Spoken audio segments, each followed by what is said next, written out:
আসসালামু আলাইকুম এভরিওয়ান। তো চলো বেশি কথা না কইয়া গল্প শুরু করা যাক। পরি ম্যাম ঘুমের ঘরেই পিতৃ স্বপ্নচারীটা বলছে, তার মানে ম্যামের কিছুটা হলেও আমাকে মনে আছে। অন্ধকারের মাঝেও একটুখানি আলোর দিশা দেখতে পেলাম। মনে মনে অনেক খুশি হয়ে বাইরে চলে আসলাম। কিছুক্ষণ পর ম্যামও ঘুম থেকে উঠে পড়লো। ম্যাম আমার কাছে আসতে বললাম, ম্যাম এই স্নিগ্ধ বিকেলে বাইরে চলেন, হেঁটে আসি, খুব ভালো লাগবে। ম্যাম বললো ঠিক আছে যাওয়া যায়। আমি বললাম ওকে, তাহলে আপনি রেডি হয়ে আসেন, আমি বাইরে অপেক্ষা করছি। ম্যাম বলল ওকে, বলেই ম্যাম ভিতরে চলে গেলেন আর কিছুক্ষণের মধ্যেই রেডি হয়ে আসলেন। আজকে ম্যাম 8 মাস পর আবার সেই শাড়ি পরেছে। আমার বুকের ভেতর কেমন যেন ধকধক করে উঠলো, একটা ছন্দপতন হলো যেন হৃদয়ে।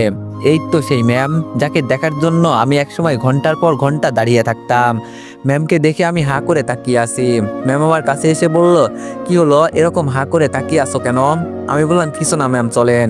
ম্যাম বলল চলো। বলেই আমরা বেরিয়ে পড়লাম হাঁটতে। আমরা কিছুক্ষণ চুপচাপ হাঁটলাম, কেউ কোনো কথা বলছি না। বাতাসে হালকা সন্ধ্যার গন্ধ। সেই সময় হঠাৎ ম্যাম আমার দিকে ফিরে বললেন, রাকিব। আমি বললাম জি ম্যাম। ম্যাম বলল, তোমাকে আমার কেন জানি খুব স্পেশাল কেউ লাগে। আমি বললাম হয়তো কখনো সেটাই ছিলাম। ম্যাম বলল, কি বুঝলাম না। আমি বললাম না কিছু না। ম্যাম বলল, রাকিব আমি তোমার হাতটা একটু ধরতে পারি? আমি অবাক হয়ে ম্যামের চোখের দিকে তাকালাম। সেখানে ভয় নেই, ছিল কেবল একটুখানি ভরসা খোঁজার তৃষ্ণা। আমি বললাম অবশ্যই ধরতে পারেন ম্যাম, আমি সব সময় আপনার পাশে আছি। পরি ম্যাম আস্তে করে আমার হাতটা ধরলেন। হাতটা যেন ঠান্ডা, অথচ সেই স্পর্শে আমার শরীর কেঁপে উঠল। তবে আমি কোনো শব্দ করলাম না, শুধু অনুভব করলাম সময় যেন থমকে গেছে।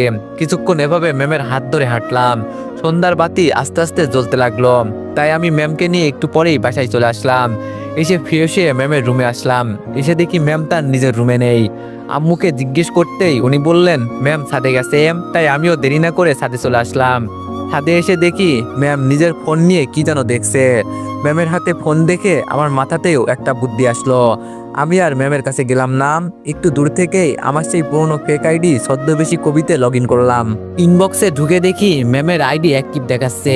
তার মানে ম্যাম এই আইডিতেই ঢুকে কি জানি দেখছে।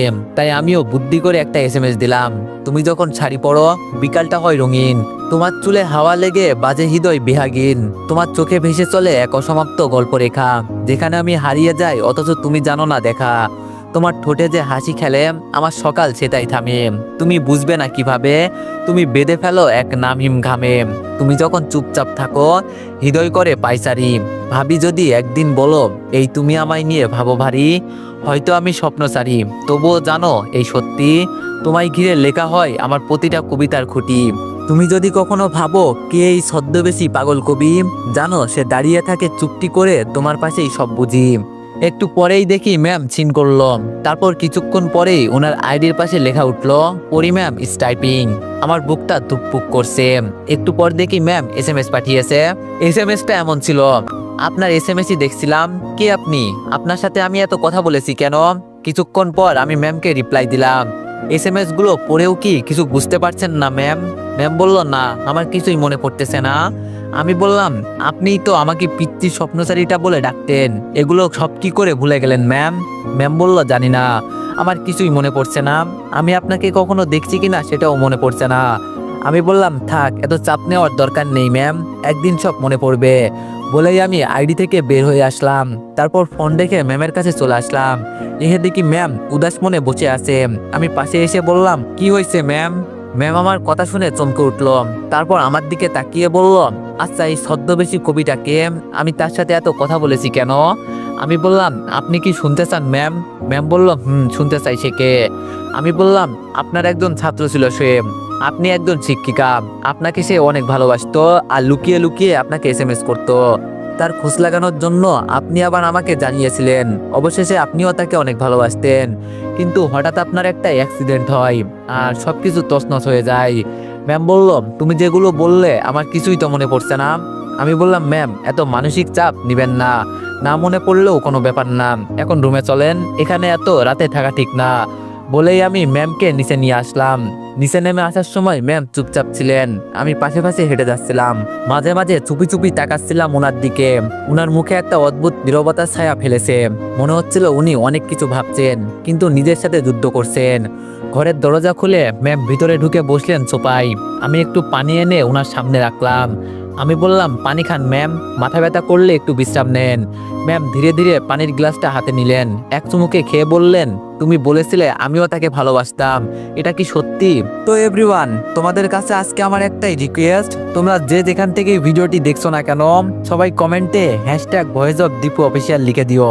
আমি বললাম, হ্যাঁ ম্যাম, আপনি তাকে অনেক ভালোবাসতেন, আপনার চোখে তখন প্রেম ছিল, আর এখন হয়তো স্মৃতির কুয়াশা।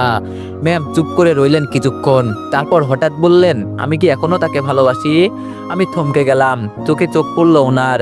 সেই চোখে ছিল একরাশ দ্বিধা, কিন্তু গভীরে লুকানো কিছু একটা, হয়তো ভালোবাসার আবছা ছায়া। আমি বললাম, আমি জানি না ম্যাম, তবে সে এখনো আপনাকে আগের মতোই ভালোবাসে, ঠিক আগের মতো। আমি ম্যামকে বেশ চিন্তিত দেখলাম, মনে হচ্ছে মানসিক চাপ নিচ্ছে। তাই আমি শান্ত করার জন্য বললাম, ম্যাম ওইসব বাদ দিন, কাল আপনাকে একটা জায়গায় নিয়ে যাব, আপনার হয়তো কিছু মনে পড়বে। ম্যাম বলল, আচ্ছা ঠিক আছে। আমি বললাম, আচ্ছা খেতে আসুন। ম্যাম বলল, না খেতে ইচ্ছে করছে না। আমি বললাম, কেন ম্যাম? ম্যাম বলল, জানি না। আমি বললাম, না খেলে আপনার শরীর খারাপ করবে, আর আমি থাকতে সেটা কিছুতেই হতে দিব না। ম্যাম বলল, রাকিব শোনো, আমি খাবো না, ভালো লাগছে না। আমি ম্যামের কোনো কথা না শুনে রুম থেকে বাইরে আসলাম। তারপর ম্যামের জন্য খাবার নিয়ে আবার ওনার রুমে চলে আসলাম। তারপর আমি নিজেই ম্যামকে খাইয়ে দেওয়ার জন্য বললাম, হা করেন ম্যাম। ম্যাম বাধ্য মেয়ের মতো হা করলো। আমি ওনাকে খাইয়ে দিতে লাগলাম। খাওয়ার মাঝখানে হঠাৎ পরি ম্যাম বলে উঠলো, রাকিব। আমি বললাম, জি ম্যাম। ম্যাম বলল, তুমি আমার এত কেয়ার করো কেন? আমি ম্যামের কথা শুনে চমকে উঠলাম। তারপর বললাম, আপনি আমাদের মেহমান, তো তাই কেয়ার তো করতেই হবে, তাই না? ম্যাম আর কিছু বলল না। তারপর ওনাকে খাইয়ে দিয়ে আমি টেবিলে এসে নিজেও খেয়ে নিলাম। তারপর আমার রুমে গিয়ে শুয়ে পড়লাম। সকালে ঘুম থেকে উঠে ফ্রেশ হয়ে বের হলাম। বারান্দায় গিয়ে দেখি ম্যাম চুপচাপ বসে আছেন, চোখে ক্লান্তি, মুখে এক ধরনের বিষণ্ণতা। আমি কাছে গিয়ে দাঁড়ালাম। আমি বললাম, ম্যাম আপনি ঠিক আছেন? ম্যাম বলল, হ্যাঁ ঠিক আছি, তোমাদের বাড়ির পরিবেশটা বেশ শান্ত, ভালো লাগছে। আমি বললাম, ভালো লাগছে শুনে যে ভালো লাগলো। ম্যাম বলল, কিন্তু একটা অদ্ভুত অনুভূতি হচ্ছে। আমি বললাম, কিরকম ম্যাম? ম্যাম বলল, জানি না। আমি বললাম, কালকে আপনাকে বলেছিলাম না এক জায়গায় নিয়ে যাব? ম্যাম বলল, বলেছিলে তো। আমি বললাম, তাহলে রেডি হয়ে নিন। ম্যাম বলল, এখনই? আমি বললাম, ম্যাম। ম্যাম বলল, ওকে। বলেই ম্যাম চলে গেল। আমিও আমার রুমে গিয়ে একটা পাঞ্জাবি পরে নিলাম। তারপর ম্যামের জন্য নিচে এসে অপেক্ষা করতে লাগলাম। হঠাৎ শুনতে পেলাম হালকা পায়ের শব্দ, ধীরে ধীরে সিঁড়ি বেয়ে নামছেন ম্যাম। আমি চোখ তুলে তাকাতেই মুহূর্তেই চোখ স্থির হয়ে গেল। শাড়ি পরে নামছেন উনি, হালকা বেগুনি রঙের সুতি শাড়ি, সাদা পাতলা ব্লাউজ, কানে ছোট ঝুমকা, খোলা চুল সামান্য এলোমেলো হয়ে কাঁধে পড়ে আছে, একেবারে যেন রং তুলির ছোঁয়ায় আঁকা কোনো মনের মানুষ।